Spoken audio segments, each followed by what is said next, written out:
A man stares into his bathroom mirror each morning, practicing the same smile he'll wear to the board meeting. But today, something glimmers differently in the silver surface, a crack so thin it could be a trick of light. What happens when the mask you've perfected finally asks to be removed? James adjusts his tie for the 7th time, each movement precise, calculated. The reflection stares back with familiar authority, square jaw, confident eyes, the kind of presence that commands rooms and closes deals. This is the face that built empires, the face that never flinches. But as his fingers smooth an imaginary wrinkle, something shifts in the mirror's depth. The crack spreads like a spider's web across his reflection, each fracture revealing glimpses of something else. A boy who once cried in closets, a teenager who memorized jokes to avoid silence, a young man who learned that vulnerability was currency he couldn't afford. The bathroom transforms into a gallery of mirrors, each surface showing a different version of himself. The dutiful son, the ruthless competitor, the charming dinner guest, the strategic lover.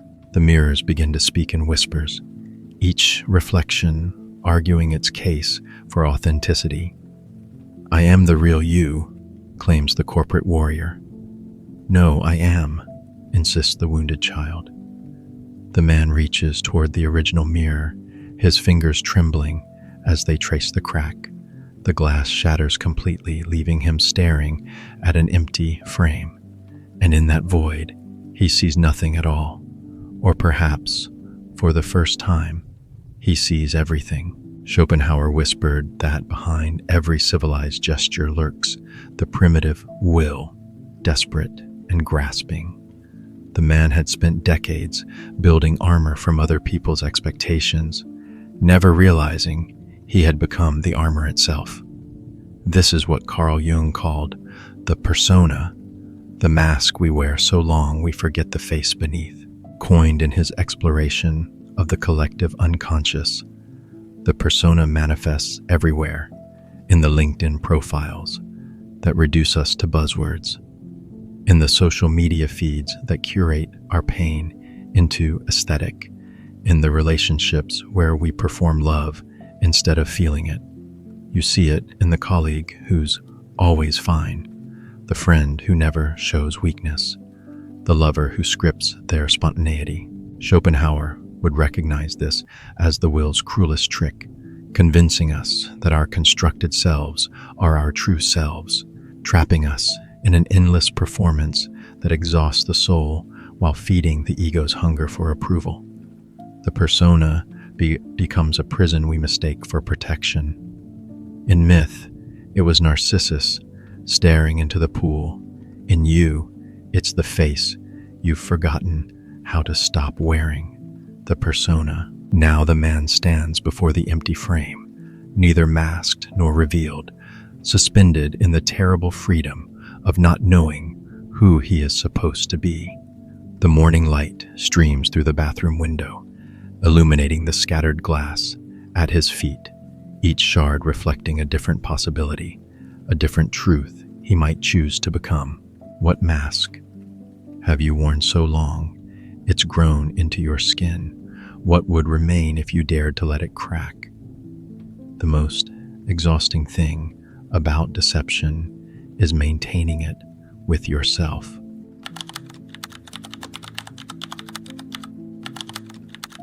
She walks through Instagram like a museum of lives she'll never live, each double tap a small prayer to someone else's God.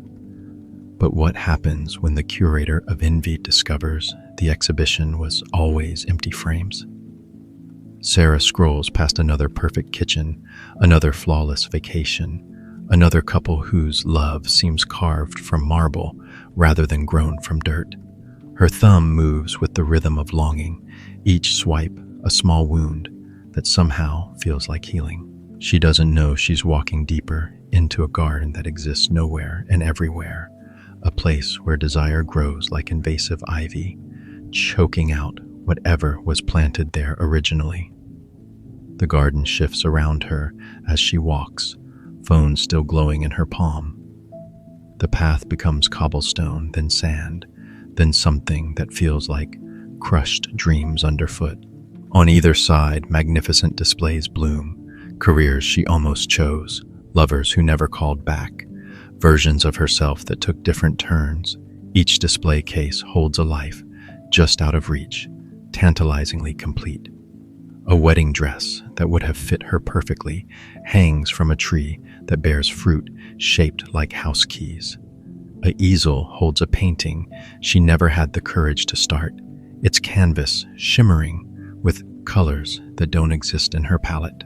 She reaches toward a glowing orb labeled Life Purpose, but her fingers pass through it like smoke.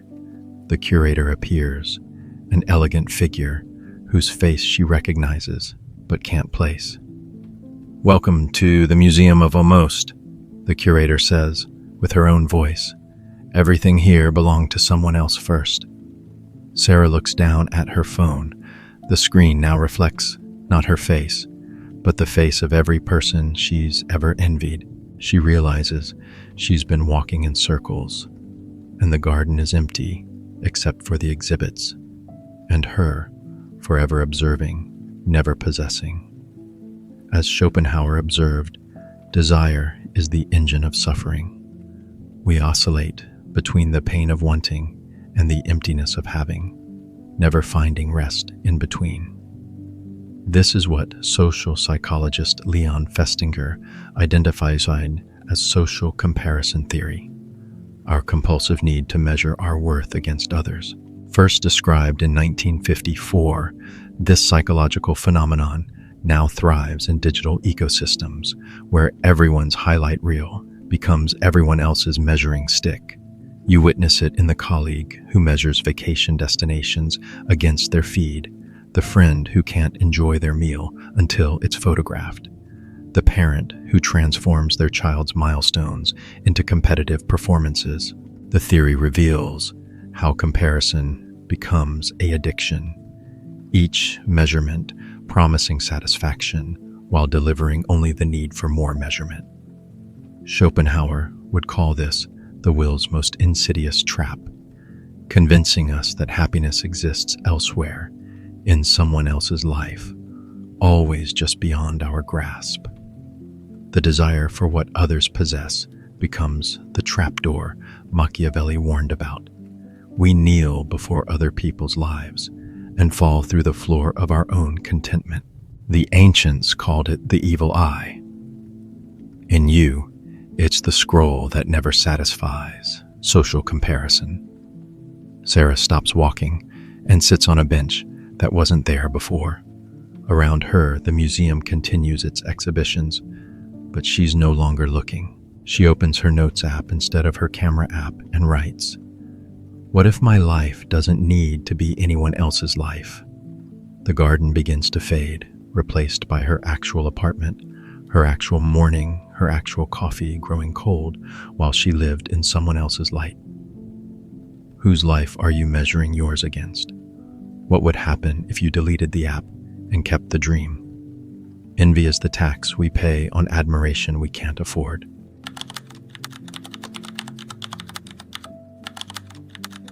Every morning, Marcus adds another rule to the list that governs his life. Wake at 5:47, coffee black, emails before shower, success by subscription. But what happens when the architect realizes he's been building a prison and calling it productivity?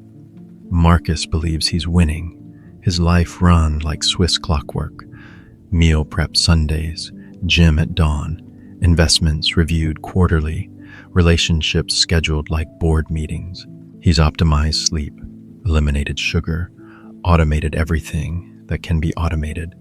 Control feels like power, and power feels like safety. But today, as he reviews his color-coded calendar, something glitches in the system of himself. The apartment transforms around him as he sits at his mahogany desk. The walls grow higher, the windows smaller, the space more precisely organized.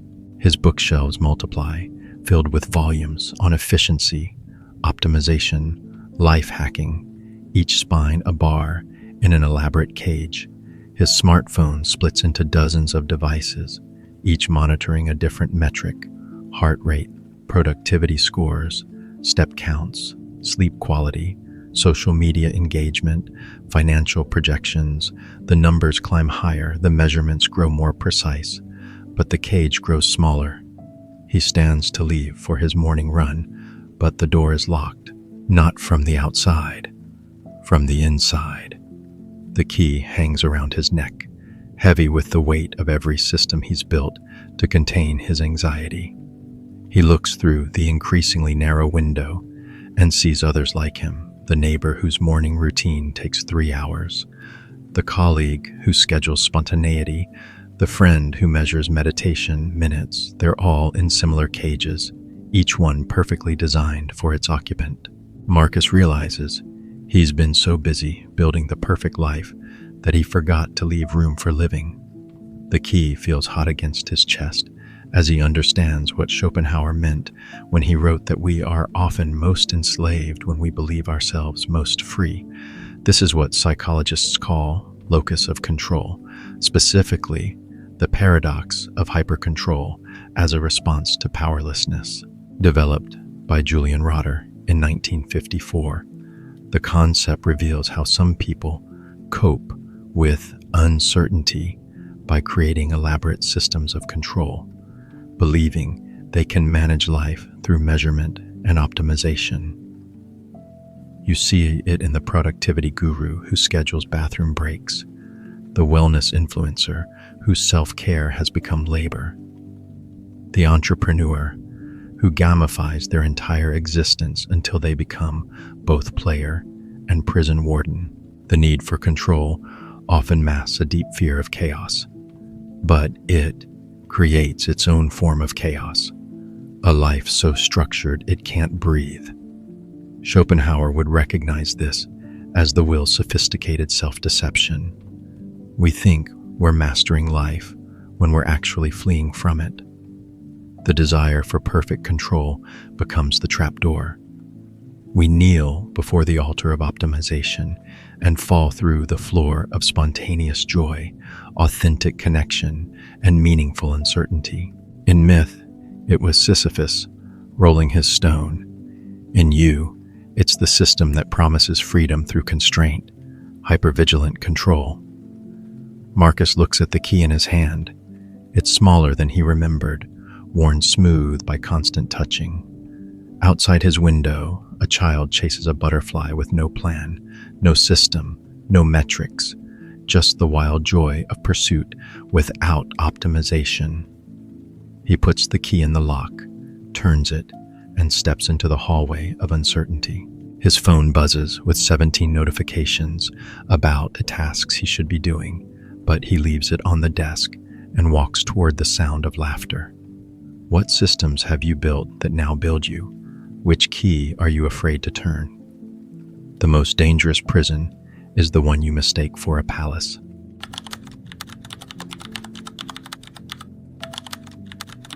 Elena keeps a jar of almosts on her nightstand. Almost sent texts, almost taken chances, almost spoken truths, rattling like dead moths against glass. But what happens when the collector realizes her museum is really a mausoleum? Elena has perfected the art of the beautiful pause, the breath before the leap that stretches into years, the maybe tomorrow that becomes maybe next year, the dreams she keeps like pressed flowers between the pages of journals she almost writes in. She calls it careful consideration. Others might call it something else. Her apartment is filled with almost projects. The piano with sheet music she almost learned, the easel with canvases she almost painted, the sewing machine she almost mastered. Each object holds the weight of possibility, carefully preserved and never quite realized. Tonight, as rain taps against her window, the jar on her nightstand begins to glow. Inside, the almost come alive, ghostly butterflies made of missed opportunities, They flutter against the glass with whispers, the job she almost applied for that would have changed everything, the person she almost kissed who still appears in her dreams, the city she almost moved to, where a different version of herself might have flourished. The jar cracks, just slightly, and one almost butterfly escapes. It lands on her shoulder and shows her a vision, herself at 80, surrounded by a museum of beautiful intentions.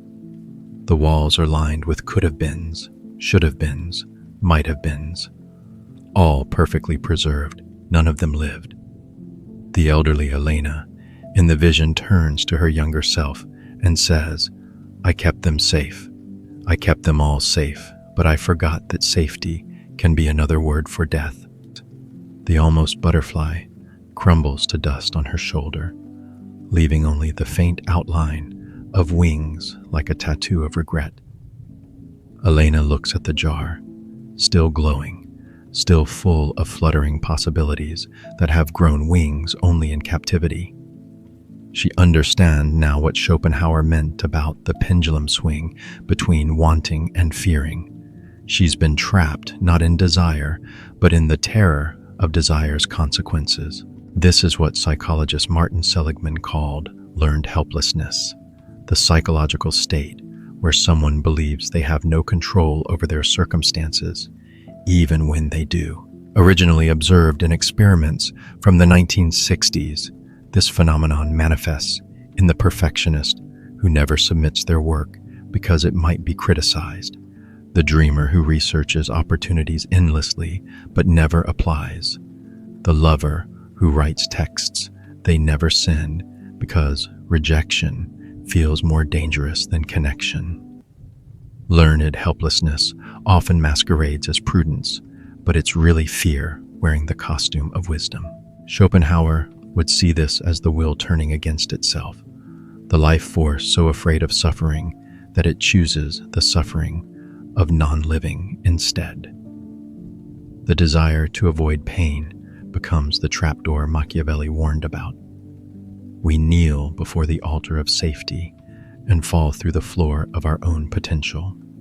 The ancients called it the curse of Cassandra, knowing the truth but powerless to act.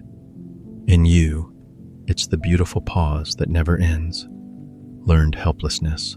Elena picks up the jar and walks to her balcony. The rain has stopped, and the city sparkles with possibility. She doesn't think about it, doesn't research it, doesn't plan it. She simply opens the jar.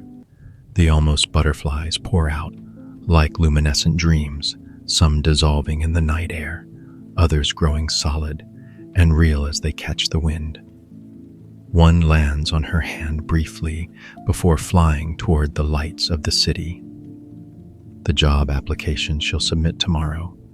Finally real, finally free. What are you keeping safe that's dying in captivity? Which jar needs to be opened tonight? The graveyard is full of irreplaceable people who replace themselves with their fears.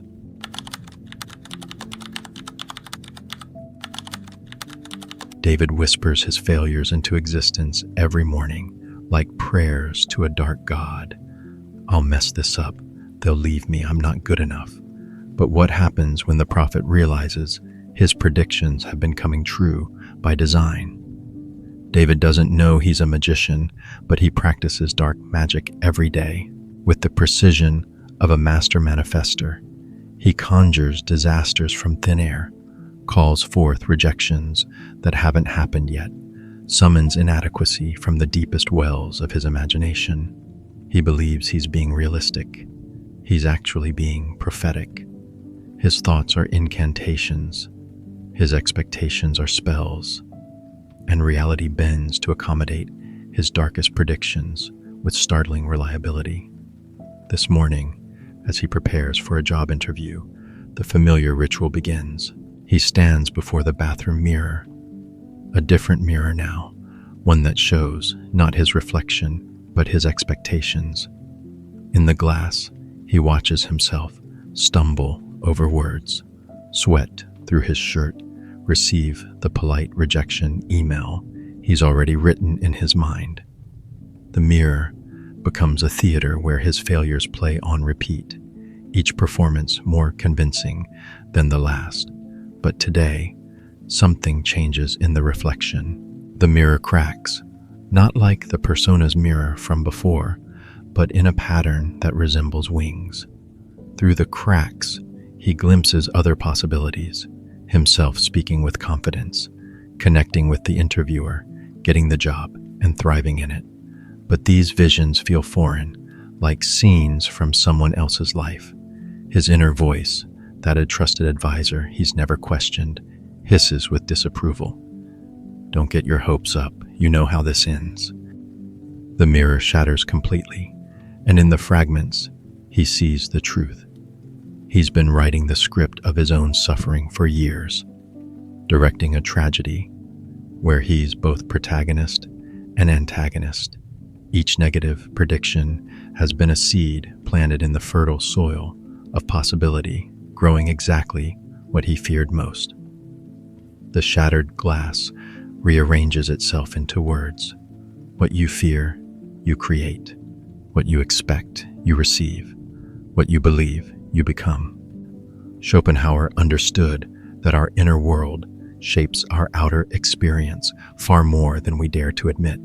We don't see the world as it is, but as we are. This is what cognitive psychologists call self-fulfilling prophecy, a concept first fully articulated by sociologist Robert K. Merton in 1948.